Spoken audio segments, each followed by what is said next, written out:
I'm not a street artist, I'm an artist.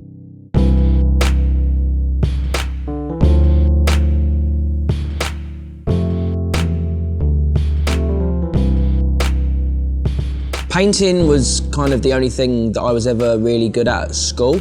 I went to art school and did what we have in the UK known as a foundation course.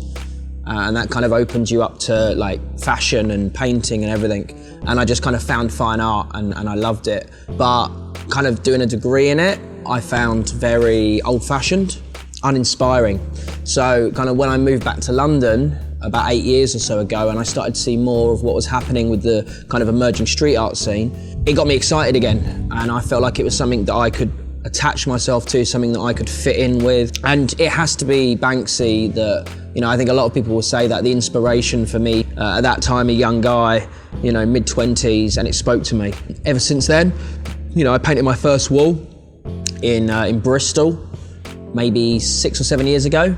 And from then on, it's just naturally kind of grown to become what I love and what I do, really. In the past, I've only really focused on painting on the streets and not in the galleries, so I haven't made the money to be able to kind of balance it. So I've been lucky enough, I work for a friend's company in Brick Lane. I do tours and I talk about the street art and I talk about the changing landscape of kind of East London, which has obviously become very famous for all of this. It's been great. I've done that for maybe 2.5 years, and that makes sure that I pay my bills every month. But I'd like to think that you know, next year going into the year after, where I'll hopefully be at a position where it will just be the artwork. That's the ultimate goal. Brick Lane, London is commercial, you know, be it as a street artist, be it as a tour guide.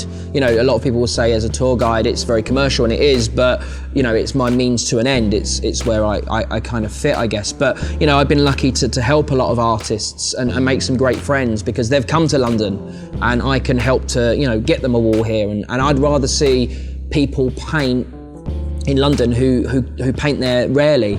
You know, in London now you see the same faces again and again and again and again and again, and it's boring. It's important, but it's had its time. For me, if I paint in Brick Lane now, I mean, it's never gonna beat what it was before. I'd rather go elsewhere. I'd rather have new experiences and spend my time and my money and my energy challenging myself. I feel like I come certainly to Europe and, you know, it's wall after wall after wall after wall, an opportunity. In Brick Lane, it's scraps. For me, it's important to create artwork that is more than just a pretty picture. I think street art, we have an opportunity, and I think in many ways, you know, a responsibility, I guess, to use what we have to reach an audience and to talk honestly about what is going on today, be it good or bad. When I paint, I always like texture, I always like feel. Even when I was a little kid, you know, I'd always be that person, that kid that would go to the museum or go, and I'd have to touch it. You know, that's what's all my favourite paintings, my favourite artists like Jackson Pollock and Gerard Richter.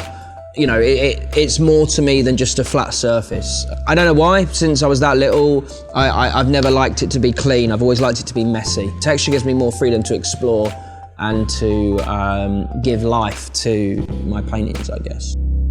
It's all just a journey, it's all exploration, it's mistakes, it's playing around. And I've never been precious with my paintings, which has always been very helpful because I can do, and I have done 3 days work and then I've destroyed it. But you know, ultimately that gives more texture, it gives more feel, more character to a piece. And actually it's funny with this painting that I've done here, it's almost been in reverse. Because when you're in the studio, you're on a canvas and it's easy, you know, you put your white down, you put your colors down and you go. But here, what I loved about this wall was the wall. I didn't want to just paint it white, I wanted to use the wall. So it's about kind of creating texture in a different way. What I'm painting now is obviously very different to what I was painting 6 or 7 years ago. Because my experiences, my friendship groups and everything have changed. It's funny because when I started, I liked things I recognised. I painted things I recognised. Nowadays, that stuff doesn't interest me anymore, it bores me. In the past, street art was very just like bang in your face because you had a short window and you had to get people's attention. And nowadays it's becoming, subtler. It's taking a lot of influences from the contemporary art world. And one of them is, the narrative behind the piece. This year, I haven't really painted a lot on the streets. I've painted in the studio. And I haven't felt comfortable in the studio ever, really. In the past, I would destroy most paintings. I would overwork them and I'd get nothing done. Now I'm starting to get to that point where I'm starting to feel more confident in the brushworks and even the stories, though the stories are continuing to develop. I want to focus on the actual painting. I want to focus on becoming a self-sufficient artist, which means working with galleries and whatnot, but the right galleries. The experiences that I've had in the past with galleries, street art galleries, have been bad. I want my work to fit more in the contemporary art world. I think that's where it goes. So, it's a journey in kind of making the paintings, making the connections, and placing my work where I want it to go. Because, we kind of put our heart and soul into the work, but with most galleries, they take 50% and they do nothing. They just sell it and nothing. If I'm putting all of my effort into my work, I want the gallery to put a lot of effort in as well. And I think for me, it's about looking forward, playing the long game. I'm not here for the short term, like smash and grab. I want to find a team. I want to find people that I want to work with, video, photography, galleries, whatever. And, hopefully next year I will start to put my work into the right galleries. I will continue to kind of explore different ventures, but whatever it is, I guess I'm just pushing myself. I'm uncomfortable and I'm learning. I'd love to paint more illegal work, but my work, I'm too slow. The only time I've painted illegally, really, I was drunk and I got caught. So I tend to kind of steer away from it. I think particularly with illegal work, Barondo's doing some amazing stuff a lot of the time, and what I like with what he does, he lets the walls dictate what he creates, rather than, I think a lot of the time with legal work, you're given a wall and you paint what fits that wall.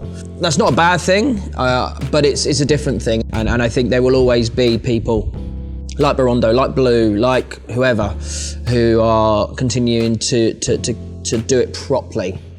All the other bullshit will take place, and it always does, and it always has, but it will always kind of fall away at some point. And those true artists, no matter what, will continue to kind of do it until the day they die, rather than the time that, street art's cool.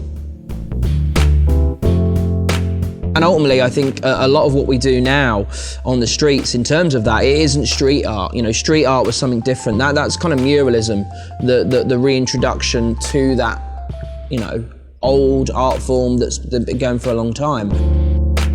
It's not street art, it's art. And, I think to pigeonhole yourself is a dangerous thing if you want to do this for the rest of your life.